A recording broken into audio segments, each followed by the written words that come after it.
صباح الخير.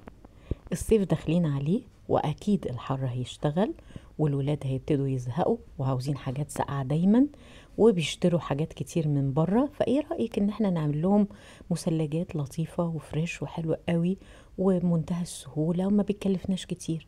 لو جبنا البطيخ وقطعناه وضربناه في الخلاط وجمدناه في الفريزر في قوالب زي دي، خاصة ان القوالب دي معاها الستيك الخاصة بيها.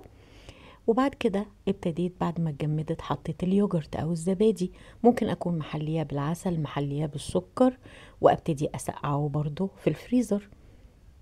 بعد كده تالت خطوة ابتدي احط الكيوي اقطعه واضربه في الخلاط واعمل منه طبقة صغيرة برضو واجمدها.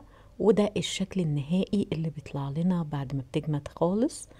حاجة لطيفة جدا، حاجة مش مكلفة ونظيفة، انتي متأكدة من نظافتها والولاد هيحبوها كتير.